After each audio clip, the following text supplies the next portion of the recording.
Buenas tardes, compañeros, tutor docente de la Maestría de Derecho Constitucional del módulo de Interpretación del Derecho Constitucional. El análisis que presentamos hoy se centra en un hito fundamental de la jurisprudencia constitucional ecuatoriana, ¿no? La sentencia que vamos a analizar es la 1095-20 EP22 emitida por la Corte Constitucional. Esta decisión no solo resolvió un caso de aparente vulneración de derechos, sino que redefinió el alcance de la protección laboral reforzada en el sector público, específicamente para las personas que padecen de enfermedades catastróficas y de discapacidad catalogadas como grupos prioritarios en nuestro ordenamiento jurídico. Mi análisis central es que la Corte Constitucional, al acoger la acción extraordinaria de protección, corrigió la inobservancia del derecho a la motivación y a la seguridad jurídica y estableció una nueva y crucial línea jurisprudencial que desvincula la estabilidad laboral reforzada de la condición de enfermedad profesional, extendiéndola a la mera condición de salud crítica o discapacidad en sintonía con el principio de protección integral de los grupos de atención prioritaria. Entonces, como parte de la exposición tenemos los datos preliminares y el punto arquimédico de partida.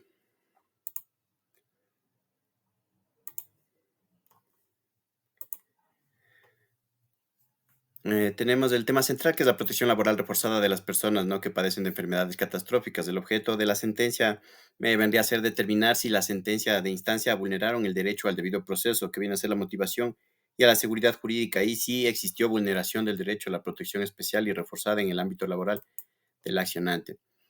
Derechos en disputa, tendríamos el derecho al trabajo con protección reforzada, seguridad social, salud, el derecho a una vida digna, la garantía del debido proceso y seguridad jurídica, ¿no?, que viene a ser un precedente. Como datos generales de la sentencia o punto arquimédico de partida, tenemos que, bueno, este es un tipo de acción extraordinaria de protección, que el número de sentencias, como la que ya mencioné, 1095-20EP/22, el número de caso 1095-20EP, con fecha del 24 de agosto del 2022, y la jueza ponente fue Daniela Salazar Marín. Los hechos, un resumen de los hechos, tenemos que el caso se originó con la terminación del contrato de servicios ocasionales de Robinson Alfredo Orellana Parra por parte del GAD municipal de Durán en junio del 2019. La desvinculación se produjo mientras el accionante padecía de leucemia, una enfermedad catastrófica, ¿no?, y contaba con una discapacidad física del 30%. Nuestro ciudadano reclamó la estabilidad laboral reforzada derivada de su condición de salud, alegando que la pérdida del empleo ponía en riesgo su vida al interrumpir el acceso a la seguridad social y a su costoso tratamiento médico. Tenemos unas acciones judiciales previas, como fue la acción de protección en primera instancia, que fue el juez declaró sin lugar la acción. De manera general, su fallo se basó en la legalidad de acto administrativo de terminación de contrato, conforme al reglamento de la LOCEP, omitiendo el análisis de la alegación central de la estabilidad laboral reforzada por enfermedad catastrófica y discapacidad. Luego, se apeló en segunda instancia. La sala rechazó el recurso de apelación, ratificando la postura de la primera, ¿no? La sala se limitó a señalar que el acto estaba motivado y que no se evidenciaba la violación de derechos fundamentales, incurriendo también en la omisión de análisis de la situación de vulnerabilidad. Finalmente, tenemos la acción extraordinaria de protección, alegando la vulneración al derecho a la motivación por incongruencia frente a las partes y a la seguridad jurídica, por inobservancia de un precedente constitucional.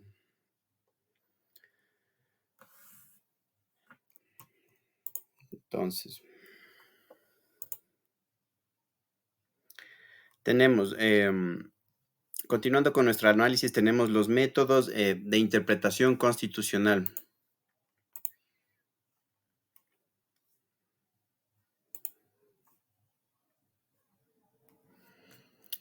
De manera general, vamos a analizar dos, ¿no? La Corte empleó una metodología hermenéutica robusta, priorizando la efectividad de los derechos fundamentales a través, como tenemos, del método sistemático y teleológico. La Corte utilizó este método para reconducir el análisis del reclamo. Inicialmente, el accionante alegó una vulneración a la tutela judicial efectiva.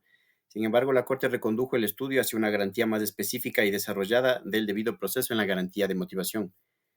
Vemos que esto permitió enmarcar el análisis dentro de la estructura dogmática de los vicios de la motivación. Asimismo, el método teleológico fue clave para integrar la protección laboral con la finalidad de la protección de los grupos de atención prioritaria, garantizando la primacía de la vida digna y de la salud.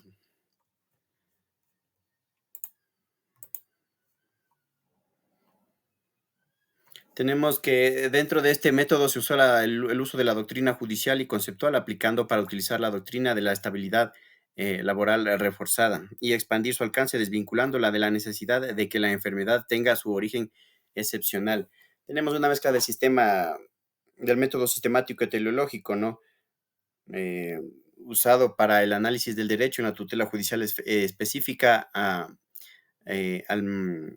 al analizar el debido proceso en la garantía de motivación.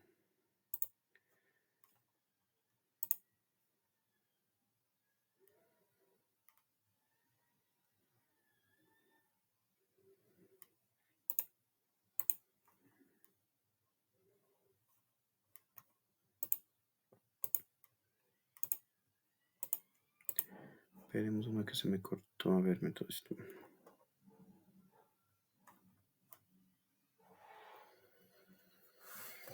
Dentro de las citas jurisprudenciales usadas tenemos que principalmente la Corte se basó en un diálogo con su propia jurisprudencia, ¿no? Especialmente en tres sentencias clave. Tenemos la 375, 17 CEP CC del caso 526 13 EP. Esta fue la sentencia que el accionante alegó como inobservada. Dicho precedente establecía las reglas para la protección laboral reforzada de personas con enfermedades catastróficas, aunque su alcance inicial estaba enfocado en aquellas de origen profesional u ocupacional. Su análisis fue crucial para diferenciar y expandir la nueva regla de decisión. Tenemos otra sentencia como fue la 1158-17-P21, que fue citada para conceptualizar y determinar el alcance de la garantía de motivación y sus vicios.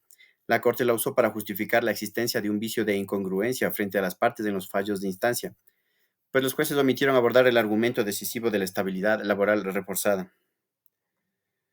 También se usó la sentencia 889-20 JP21, que se utilizó para respaldar la potestad de la Corte de reconducir el análisis de garantías constitucionales.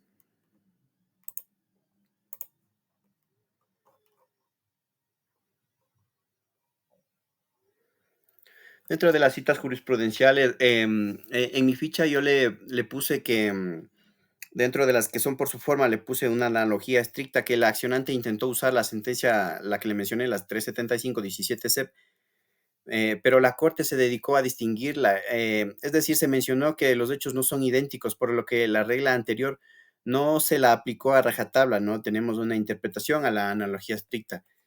Tenemos también dentro de las que se fueron por su forma la de concepto común, que se usó constantemente para aclarar conceptos de, por ejemplo, cuando la Corte cita sus propios fallos, ¿no? Citando la sentencia 1158-17-P21 para definir qué es la motivación o para explicar el vicio de incongruencia. De esta manera, la Corte no está creando una nueva idea de motivación, sino recordando y aplicando criterios judiciales ya establecidos, ¿no? En las citas por sus características, eh, yo usé igualmente la analógica, que la Corte en esta sentencia coteja la principal razón, que es la enfermedad que no es laboral, con la enfermedad de carácter laboral de su precedente anterior. De esta manera vemos que la Corte hace que el ejercicio analógico no es para aplicar la misma regla, sino para fijar el límite de la regla anterior y a partir de ese límite construir una nueva regla de protección para el caso que tiene enfrente. Por sus características, finalmente tenemos de las conceptuales, como es de esperarse permanentemente a lo largo de toda la sentencia, la Corte hace mención a criterios constitucionales y doctrinales judiciales ya desarrollados, como el de estabilidad laboral reforzada.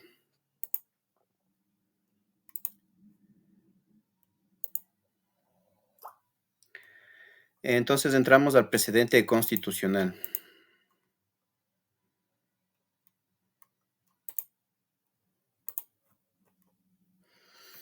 En el precedente constitucional nos tenemos principalmente la ratio de Chidendi, que aquí la Corte, en mi análisis, se pudo establecer de dos posturas, ¿no? Por un lado tenemos la protección absoluta a la persona con discapacidad y por otro lado la protección reforzada por enfermedad catastrófica, ¿no? Desarrollé esos conceptos en la ficha. El precedente establecido por esta sentencia fue que la estabilidad laboral reforzada se aplica a toda persona con enfermedad catastrófica y o discapacidad en el sector público, independientemente de si la enfermedad tiene origen ocupacional o no. La desvinculación laboral de estas personas cuando el empleador conoce su condición constituye una vulneración de los derechos a la protección especial.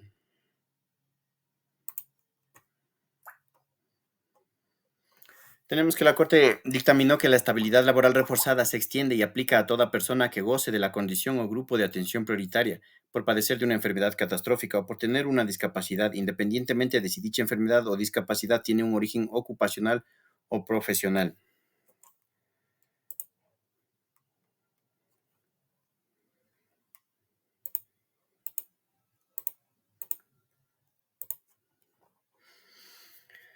Mis análisis de la ratio de Chidendi cumple con una regla jurídica porque se considerarán, en este caso, no tanto jurídicas, sino perentorias, ¿no? Ya es que es la esencia de una regla jurídica, a diferencia de un principio como la dignidad, es su estructura condicional. Si A, entonces B, por lo tanto, solo podría considerarse como preceptos que limitan el poder administrativo, como en este caso frente a la dignidad de la vida. Está dentro de una decisión judicial, obviamente, porque las razones que la Corte usó para basar su dictamen final son el puente lógico que conecta los hechos, ¿no?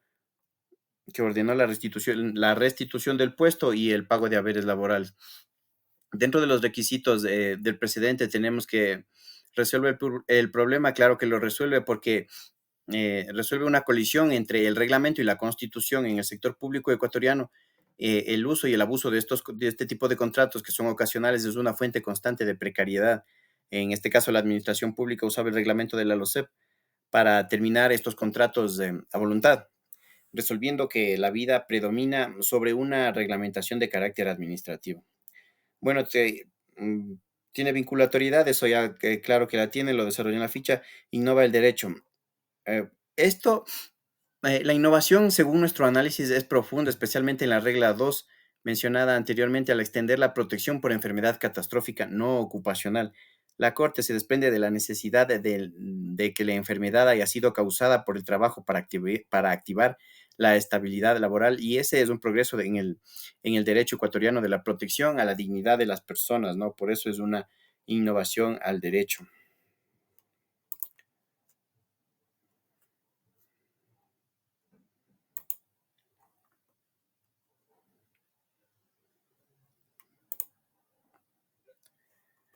Tenemos en el grado del precedente, esta es vinculante, ¿no? Porque la sentencia de la Corte Constitucional utilizó este precedente del GADE de Durán, que no lo había cumplido. Esto es el de la sentencia 258-15 CEP-CC para la protección de las personas con discapacidad de la sentencia. Tenemos tipo de precedente, perdón, me permití poner horizontal y vertical. En el horizontal porque obliga a la misma Corte Constitucional y en el vertical porque los jueces y juezas de instancias inferiores están obligados a aplicar estas reglas de protección reforzada cuando conozcan casos con las mismas propiedades relevantes, las personas con discapacidad o enfermedad catastrófica en el sector público. El obiter dictum, yo señalé los párrafos que consideré más importantes de la sentencia, la decisión, igual de las páginas 36 y 37 de la sentencia.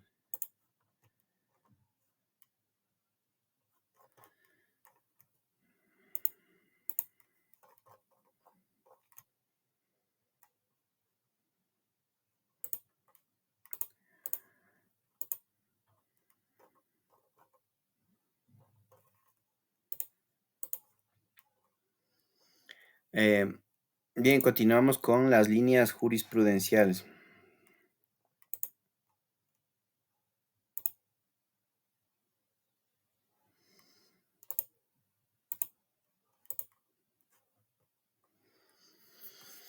Bueno, las líneas jurisprudenciales en como ya se me acaba el tiempo, voy a ser muy, muy sucinto en el asunto. Tenemos como punto arquimédico, obviamente, que se tomó la sentencia 1095-20 EP 22, porque consolida la doctrina de protección laboral reforzada en el sector público, ¿no? El problema jurídico principal fue que puede desvincularse a un trabajador con enfermedad catastrófica bajo control ocasional sin vulnerar sus derechos fundamentales. Ese es el problema jurídico en el que se solucionó a través de la sentencia arquimédica. La sentencia fundadora me permití tomar la 375-17 CEP-CC del 2017, ya que abrió la puerta al reconocimiento de la estabilidad laboral reforzada. encontré a mi juicio una consolidadora que fue la 1095-20 EP 22, porque esta sentencia reafirma y extiende la protección a contratos ocasionales. Modificadora no encontré ninguna. Reconceptualizadora la 679-18 EP 20, porque en esta sentencia amplía, ¿no?, la noción de protección hacia acceso a medicamentos. La dominante, obviamente, la 1095-20 EP 22, ¿no? La de punto arquimédico, que queda establecido como precedente jurisprudencial. Y finalmente tenemos el análisis constitucional. Tenemos si la sentencia respeta el texto y el espíritu de la Constitución, obviamente que sí, ya que llena un vacío clave al extender la estabilidad reforzada por enfermedad catastrófica, ¿no? Antes del enfoque podría estar sesgado hacia el origen profesional, pero ahora el eje es ocupacional en el sector público. Antes del enfoque, el riesgo inminente de la vida que se supone perder el sustento para un tratamiento médico costoso, lo cual es una protección pura de los derechos humanos. La segunda pregunta refuerza o debilita el rol de bloque de constitucionalidad. Y yo creo que en un país como en el Ecuador, donde la inestabilidad laboral en el sector público es recurrente, esta sentencia nos pone un límite ético y constitucional. El problema de fondo es la colisión entre la flexibilidad administrativa y la supremacía de la Constitución. En este caso, la Corte resolvió a favor de la salud de grupos vulnerables que pesan más que la letra fría de un reglamento, ¿no? Tercera pregunta, ¿contribuye a la consolidación de una línea jurisprudencial coherente? Eh, Tenemos de evidencia que sí, ya que robustece la línea de grupos de atención prioritaria en el trabajo, ¿no? El criterio judicial se vuelve más humanista y menos formalista gracias a esta resolución de la Corte Constitucional. Y finalmente tenemos la pregunta 4, que dice, ¿aporta conceptos nuevos o avances en la doctrina constitucional? Evidentemente sí, ya que el avance más notable es la interconexión entre la terminación laboral y el grave riesgo y afectación de la dignidad humana. De la misma manera, profundiza en la perspectiva diferenciada e interseccional para atender las necesidades particulares de estos grupos, reconociendo que la enfermedad y discapacidad se cruzan para generar una vulnerabilidad exponencial. Tenemos que la decisión del final de la Corte fue la constatación de la vulneración de la motivación, el control de mérito y conclusión de vulneración de derechos sustantivos, en las que determinaba que el GAD tenía pleno conocimiento de la condición de discapacidad y enfermedad catastrófica del accionante, no antes de su desvinculación. La terminación del contrato al contar el acceso al accionante a la seguridad social y a su tratamiento médico esencial vulneró de manera flagrante el derecho a la protección especial reforzada en el ámbito laboral. No nos olvidemos, las medidas de reparación integral como finalización de esta exposición, en la que, como resultado de esta acción extraordinaria de protección, la constatación de la vulneración de los derechos ordenó la reparación integral, no dejar sin efecto las sentencias judiciales impugnadas, dejar sin efecto el acto administrativo de terminación del contrato ocasional, la reincorporación inmediata del señor Robinson Alfredo Orellana Parra a un cargo igual o similar, el pago de remuneraciones, entre otras. Y con esto queremos finalizar acotando que esta es una sentencia que marca una evolución dentro de nuestro derecho constitucional, ¿no? Ya que siempre va a permanecer la evolución de los mismos frente a la normatividad estática. Esa es mi presentación. Muchas gracias.